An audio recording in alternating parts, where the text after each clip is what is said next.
तुम जो भी करोगे वो तुम्हारे लिए है। तुम किसी का अमंगल करोगे तो तुमने अमंगल का महल खड़ा कर लिया है। उसकी तो एक ईंट रखी अमंगल की, तुम्हारे लिए महल खड़ा हो गया। तुमने एक गाली दी, 1000 गाली की व्यवस्था कर ली। तुमने एक को पानी पिलाया तो तुम्हें 1000 बार प्यास बुझाने के लिए पानी मिलेगा। ये यहां का सिस्टम है, हमारे भगवान का कानून है। तुम किसी निरपराध को दंड दोगे तो 1000 बार वही दंड तुम्हें भोगना पड़ेगा। तुम किसी को बचा लोगे, 1000 बार तुम्हारी विपत्ति में मेरा भगवान रक्षा करेगा। सिद्धांत को समझिए, तुम्हारा कर्म ही तुम्हारा मित्र है, तुम्हारा कर्म ही तुम्हारा शत्रु है। तुम किसी का कुछ नहीं बिगाड़ सकते, तुम किसी का कुछ नहीं बना सकते। जो कुछ करोगे वो अपने लिए करोगे। अपने को लगता है मैंने बाजी जीत ली, अमुक का विरोध कर दिया, अमुक की निंदा कर दिया, अमुक का यशगान कर लिया। तुम अपने अनुकूल हो, तुम किसी के प्रतिकूल नहीं हो, तुम अपने प्रतिकूल हो। अर्थात आप जो भी चेष्टा कर रहे हो लौट कर 1000 गुना आपको मिलेगी। यहां का सिद्धांत है। अब आप देखो क्या कर रहे हो, और जब उसका परिणाम आता है तो भगवान से रोकर शिकायत करते हो, हे भगवान तुम बड़े निर्दयी हो, तुम्हें ऐसा नहीं करना चाहिए। पर तुम लौट के देखो तुमने क्या किया है, वही फसल तुम्हें काटने को। एक दाना फेंका जाता है भूमि में, इसी भूमि में तो अन्न राशि के रूप में इकट्ठा होता है। तुम एक कर्म करोगे वो 1000 रूप में आकर तुम्हें दंड देगा या तुम्हें सुख देगा। तुम्हारी समझ में नहीं आ रहा। अरे खेती में 1 मन अन्न फेंका जाता है तो 50 मन अन्न तैयार करके देता है। तो एक कर्म भूमि है, इसमें तुम एक पाप कर्म करोगे वो 50 बार तुम्हें दंड देने के लिए घेर लेगा। फिर कहोगे भगवान बड़ा निर्दयी है, मैंने क्या किया। होश में शास्त्र सिद्धांत के अनुसार कार्य करो और भगवान का स्मरण करते हुए। कोई भी कार्य भगवत स्मरण रहित नहीं होना चाहिए। कोई भी कार्य कर रहे हो आप, कितना सुंदर है, राधा वल्लभ राधा वल्लभ, राधे श्याम श्यामा श्याम श्यामा। महान संत हो जाओगे गृहस्थी में रहते हुए, आनंद की धारा फूट पड़ेगी। शरीर छूटते छूटते तुम्हें भगवान मिल जाएंगे, जन्म मरण का क्लेश मिट जाएगा। पर हम प्रपंच को सत्य मानकर भगवद वाणी, संत वाणी, गुरु वाणी की अवहेलना करते हैं। हम सुनते थे पहले कि भगवान को बेचा जाता है, गुरुजनों का उपहास करके दुरुपयोग किया जाता है उनकी वाणी। तो मुझे लगता था ऐसा कैसे होता है, कोई अपने प्राण प्यारे को बेचने की बात कैसे। बाद में समझ में आया, प्राण प्यारे का नाम, प्राण प्यारे का यश, प्राण प्यारे का श्रृंगार करके विराजमान जगत की मान अगर चाह लगभग ये बेचना ही माना जाएगा। ये होता है प्यारे को रिझाने के लिए। गुरुजनों की वाणी को बेचना, गुरुजनों की वाणी का दुरुपयोग करना, गुरुजनों की अवहेलना करना, ये कहां तुम्हें पहुंचा देगा, कहां पहुंचा देगा। अनंत माताओं जैसा वात्सल्य लिए भगवत प्रेमी महात्मा जन आपके कल्याण के लिए अपने एकांतिक चिंतन को भी गौर करके तुम्हारे बीच में उपस्थित रहते हैं। उनको तुम्हारी आवश्यकता नहीं है, तुम्हारे मंगल के लिए वो बोलते हैं, तुम्हारे मंगल के लिए उनकी सारी चेष्टा होती है। पर जैसे एक बिच्छू गंगा जी में बहते जा रहा था, तो काशी की बात, एक संत स्नान कर रहे थे, देखा बेचारे के पास ऐसी बल वृत्ति नहीं है जिससे वो तैर कर निकल जाएगा। ऐसे उठाया, उसने डंक मारा, ऐसे फिर जल में गिरा, फिर उठाया, फिर डंक मारा, फिर उठाया। एक व्यक्ति दूसरा वहां खड़ा था, उसने कहा बाबा जी पागल हो क्या, वो तुम्हें बार बार डंक मार रहा है, तुम उसे क्यों उठा के बाहर फेंकना चाहते हो। बोले बेटा वो बिच्छू है, हम संत हैं, हमारा और उसका स्वभाव है, होड़ लगी है, वो अपने स्वभाव से चूकेगा नहीं। एक जंतु है वो अपने स्वभाव से चूकेगा नहीं, मारेगा डंक। तो मैं संत हूं, अपने स्वभाव से कैसे चूक जाऊं। वो मारने दो डंक, उठा के बाहर उसको रख दिया, पीड़ा सही और उसकी जीवन रक्षा की। कहा जानोगे तुम संतों के स्वभाव को। तुम स्वार्थ बुद्धि से जब देखते हो तो तुम्हें काई फेन बुदबुदा ही नजर आएगा, निर्मल जल नजर नहीं आएगा।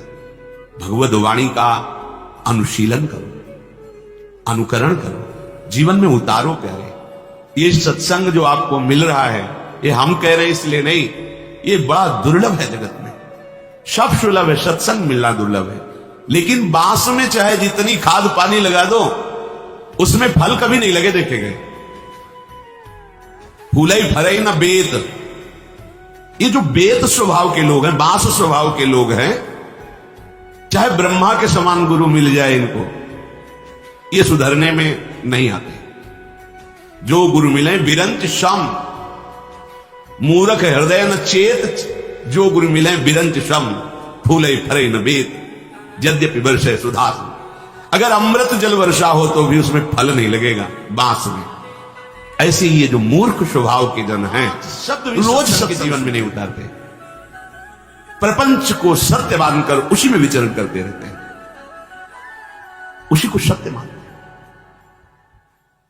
आप अपने भाव को यदि नहीं बना पाए तो सत्संग क्या सुना? भाव जानते हो क्या चीज होती है? विश्व की समस्त शक्तियां एक साथ हमारा विरोध करें, पर हमारी जिससे प्रीति है उससे विचलित न कर पाए, उसे भाव कहते हैं। ये इसी भाव से ठाकुर को खरीदा जाता है, भाव से खरीदा। बेचे तो बिक जाऊं, भगवान कहते, भगत मेरे मुकुट मणि, मैं हूं भक्तन को दास, भगत मेरे मुकुट मणि। अपनो परण विशार, भगत को पूरो परण निभाऊं, जाचे जाचूं, कहे तो बेटे से बिक जाऊं। अगर वो मुझसे कहे कि उसके लिए मैं भिक्षा मांग सकता हूं, मांगा बलि के हजार। अगर जरूरत पड़े तो मैं उसके लिए बिक सकता हूं। कैसे कृपालु, वो आपको उपदेश कर रहे हैं, जो वात्सल्य समुद्र है। बैठा लो भैया, रोज सुनते हो श्री भगवान कह रहे हैं, जो भी कार्य आपका धर्मयुक्त है, सत्संग सुनोगे, शास्त्र स्वाध्याय करोगे, तो आपको पता चलेगा कि आपका धर्म क्या है। नहीं तो पशु की तरह विचरण करते रहते हैं अपने लोग। पैसा कमाओ, भोग सामग्री एकत्रित करो, भोगो और मर जाओ, बस इतना ही क्रम है। देख लो ना, पैसा कमाओ, भोग सामग्री एकत्रित करो, भोगो और मर जाओ, इतने क्रम है बार बार। नहीं नहीं, ये क्रम नहीं है। पैसा कमाओ धर्म से, भोग सामग्री लाओ, ठाकुर सेवा में लगाते हुए प्रसाद रूप से पाओ, और जीवन जियो हरि के लिए। अब सार्थक हो गया जीवन। भगवान कह रहे, मई अर्पित मनोबुद्धिर मामे वैश्यस्य संशयम।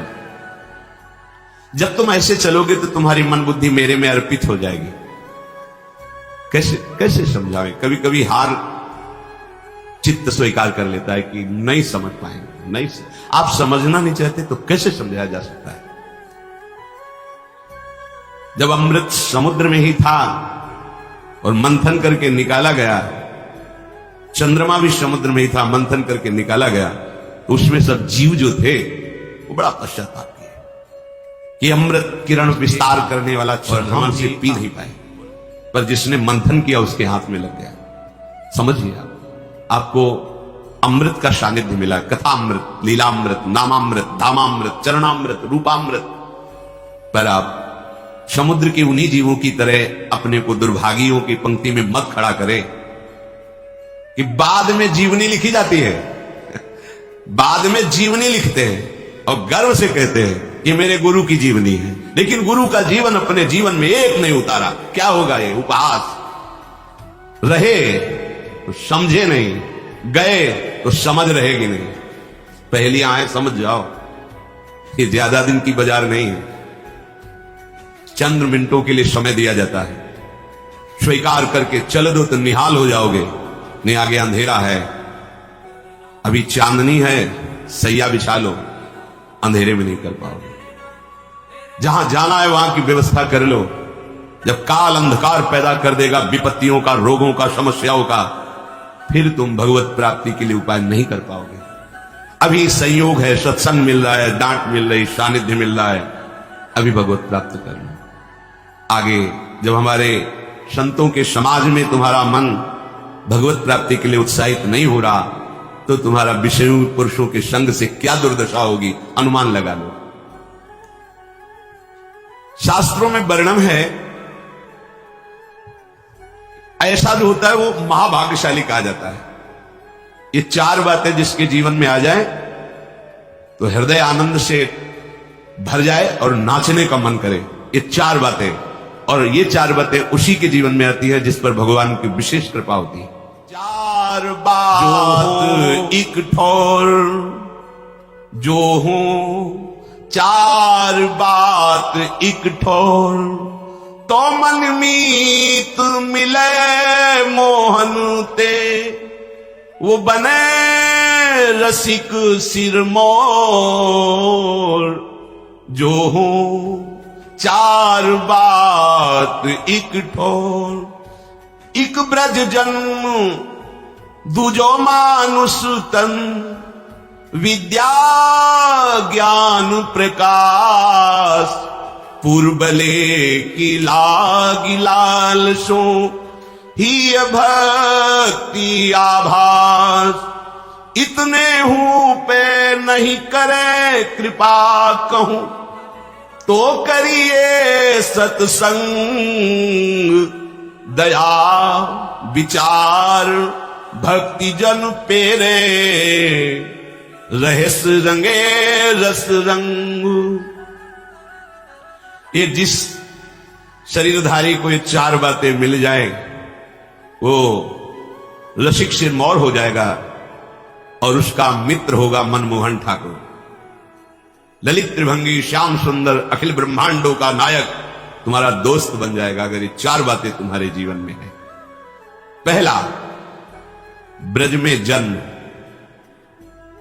दुर्लभ बात। अब हम इस पंक्ति में कैसे खड़े हो? ब्रज में जन्म हमारे हाथ की बात है, फिर तो हमारा मनुष्य जन्म गया। इसका क्या उपाय है कि इस पहली पंक्ति पे हम खड़े हो जाए? तो दीक्षा से नया जन्म माना जाता है।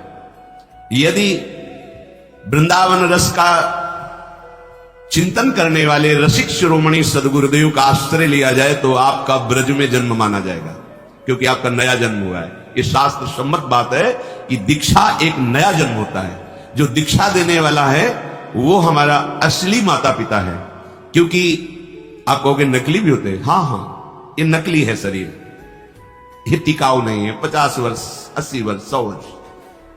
लेकिन गुरुजी ने जो जन्म दिया है वो दिव्य चिदानंद भावदेह की प्राप्ति का है, और वो अनंत काल तक प्रियालाल के समीप रहेगा। जो मंत्र मिलता है, जो नाम मिलता है, वो प्रभु मिल गए। अभी आप समझ नहीं पा रहे, चेक हाथ में आ गई अरब रुपया की तो अरबपति बन गए, पर अभी 1 रुपया खर्चा करने के लिए हाथ में नहीं है। अब वो कार्य उसका आगे बढ़ेगा, आप बैंक जाएंगे, वहां जांच होगी, आपको पैसा 1 अरब, पर आप अरबपति उसी समय बन गए जब चेक आपके हाथ में है। ऐसे ही दीक्षा मिली तो आप प्रभु के उसी समय हो गए। आपकी स्वीकृति, आज से मैं वैष्णव हो गया। बोले आप बोलते हो, बोलने से क्या प्रमाण दीजिए। नागरीदास जी परम सिद्ध संत रस में, जो ये रस का सार भजन शिरोमणि स्वरूप है, नित्य विहार रस के सिद्ध रसिक कह रहे, श्री हरिवंश शरण जे आए, श्री वृषभानु कुंवरी नंद नंदन, निज कर अपनी चिट्ठी चढ़ाए। जहां कोई महाप्रभु हरिवंश चंद्र जी की शरण हुआ तो प्रिया प्रीतम निकुंज के रजिस्टर में उसका नाम लिख लिया। नागरीदास जी, सही बात तो यह है कि उन्होंने हमें स्वीकार किया है, इसीलिए हमारी दीक्षा होती है, इसीलिए हमें सदगुरुदेव मिलते। हमारे भाग्य का विषय नहीं, प्रियालाल ने मुझे घसीटा है, प्रियालाल मुझे स्वीकार किए। जिस दिन दीक्षा मिली उसी दिन चेक जैसे हाथ में मिली और अब पति बने, उसी दिन आप प्रभु के हो गए, उसी दिन भगवत प्राप्ति के अधिकारी हो गए। अब जैसे आगे का प्रोसेस शुरू होता है, बैंक जाना, जांच करवाना, फिर सही निकलने पर रुपया मिलना, ऐसे अब आपकी जांच बैठेगी कि आप कैसे शरणागत हो। अगर आप कमजोर निकलते हो तो आपको फिर सहयोग मिलेगा भागवती, ऐसे मित्र मिलेंगे, ऐसा सत्संग मिलेगा, ऐसा शास्त्र स्वाध्याय होगा कि आपकी शरणागति नाटक न रह के सत्य हो जाएगी। इस मार्ग में यही तो बड़ा लाभ है कि झूठा खेले साचा हो। अगर नाटक से भजन करोगे तो तुम्हें सत्य भजनानंदी बना देंगे प्रभु, ये बड़े कृपालु है। तो दीक्षा नया जन्म माना जाता है। तो हमने यदि वृंदावन ब्रज के रसिक शिरोमणियों का आश्रय लेकर उनसे दीक्षा ली तो हमारा नया जन्म हो गया। 1000 बार सुना होगा, लाख बार सुना होगा, एक बार भी हृदय में बात नहीं उतारी तुमने। श्री कृष्ण चरणारविंद की ऐसी शरणागति जैसे घोंसले में बैठा हुआ बिना पंख का पंखहीन बच्चा केवल अपनी मां की तरफ देखता है, ऐसी शरणागति, इससे प्रेम प्राप्त होता है। ध्यान दीजिए, वो बच्चा उड़ नहीं सकता, उस बच्चा को कोई सहयोगी नहीं है। अगर उसकी मां लाकर उसके मुख में जल न डाले, दाना न डाले, चारा न डाले तो मर जाए। ऐसी शरणागति, एक भरोसो उस बच्चे का, एक बल, एक आस, एक विश्वास, बस वही उसकी मां। ऐसे ही प्रभु के ये बहुत महिमामयी बात श्री जी कह रहे हैं उद्धव जी से।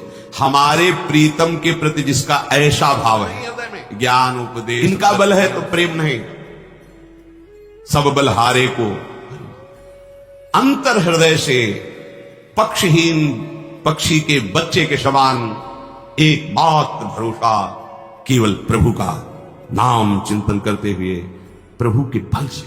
यहां इतने इतने बलवान बुद्धिमान है शरणागत जन कि हमारी बुद्धि काम नहीं करती उनकी बातें सुन के, कि जिस बुद्धि से माया रूपी काई को हटाना उसी बुद्धि से माया रूपी काई को अपने ऊपर ढक रहे हैं। ये बुद्धिमानी है। अरे बच्चे बनोगे तो गोद में बैठ के जाओगे, सयाने बनोगे तो कसौटी कस जाएगी, फिर तुम फेल हो जाओगे। ब्रह्मा भी कसौटी में पास नहीं हो सकते। जब हमारे ठाकुर अगर अपनी कसौटी लगाते हैं ना तो ब्रह्मा शिव भी फेल हो जाते हैं। तुम क्या चीज हो, अपने लोग क्या चीज है। और बच्चा ही हजम कर पाएगा। भगवत ऋषि जी कहते हैं ये प्रेम रस सिंघनी का दूध है, ये स्वर्ण के पात्र में टिकेगा या बच्चा के पेट में, नहीं तो फाड़ के निकल जाएगा।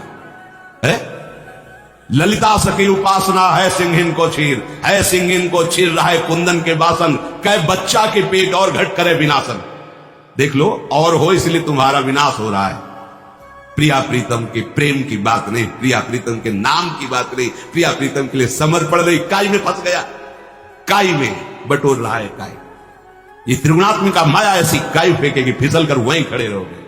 बच्चा बनो। बच्चा कैसा होता है, केवल मां के भरोसे होता है, केवल मां की उंगली पकड़ के चलता है, मां के आंचल का। और उसको पता नहीं कि मां मेरी इतनी बलवान नहीं है, पर वो हर भय से बचने के लिए मां की। हमारे को तो पता है कि मेरी मां कितनी बलवान है। काल भी थर्राता है जिसके भय से, वो है श्री कृष्ण। इनका आश्रय लेकर और किसी का आश्रय लेने की मन में चाह, अपनी बुद्धि का अपने मन का नहीं। मैं अर्पित मनोबुद्धिर, मेरे में अर्पित कर दो अपने मन बुद्धि को। जय श्री कृष्ण। प्रपंच में अर्पित है। आज का ये मोटिवेशनल वीडियो आपको कैसा लगा? प्रभु के चरणों की ये शरणागति। तो इन्होंने सोचा प्रभु के समीप रहने पर मेरा ऐसा भाव नहीं आया जैसा भाव गोपी जनों, इसलिए मुझे वृंदावन की घास बना दो। मनुष्य बनकर रहूं ऐसा तो मैं मांग ही नहीं सकता, मुझे यहाँ की लता बना दो, कोई औषधि बना दो। आप देखो उद्धव जी क्या बनना चाहते हैं और आप क्या बन के आए हो, मनुष्य बन के आए हो। उद्धव से भी बड़ा सौभाग्य तुम्हारा हो जाए यदि तुम लाडली जी की बात मान जाओ, यदि लाडली जी स्वरूपा गुरुदेव की बात मान जाओ, या लाडली जी के रस में डूबे रसिकों की बात मान जाओ। तस्माद् उद्धव यत्नेन भज कृष्णम परात् परम, निर्गुणम च निरीहम च परमात्मानमीश्वरम, नित्यम सत्यम परम ब्रह्म प्रकृतेः परमेश्वरम, परिपूर्णतम शुद्धम भक्तानुग्रह विग्रहम। आहा, कैसे मेरे प्रीतम श्री कृष्ण। उद्धव जी को समझा रही लाडली, भक्तानुग्रह विग्रहम। बस ये भरोसा लेके ही तो गरजते रहते हैं। भक्तानुग्रह विग्रहम, अपने भक्तों पर अनुग्रह करने के लिए वो विराजमान, केवल कृपा सिंधु, कृपा करने के लिए अपने जनों के लिए विराजमान। आप डरो मत, वो पूर्ण पर ब्रह्म है, पूर्ण पर। उनकी लीला देखकर भ्रमित मत होना कि यशोदा जी की छड़ी से भयभीत हो जाता है, मेरी रक्षा क्या करेगा। जो यशोदा जी की रस्सियों से बंध रहा है वो बड़े बड़े परमहंसों को माया की रस्सियों से मुक्त करता है। जो यशोदा की छड़ी से डर रहा है उसकी भ्रकुट टेढ़ी हो जाए तो काल भी थर्रा जाए। ये नंद का लाला ऐसा ही नहीं है, ऐसा नहीं। बस पूर्ण भरोसा जागृत हो जाए, सत्संग का यही फल है। प्रभु के प्रति समर्पित हो जाए, प्रभु के प्रति बड़ा भीमान मन है। अरे अपने आराध्य देव से कपट करता है, आराध्य देव से छल करता है। धिक्कार है ऐसे मन। जब मन को देखते ही तो लगता है समझा ले, प्रभु के विरुद्ध ही आचरण करने की ठानता है। पावर तो प्रभु का ही है ला। इसमें भी बहुत जल्दी, हमारे पास समय नहीं। जिनको ये लगता है कि हमारे पास बहुत समय है, श्री प्रहलाद जी महाराज के वचन सुन लीजिए। प्रहलाद जी महाराज कह रहे हैं,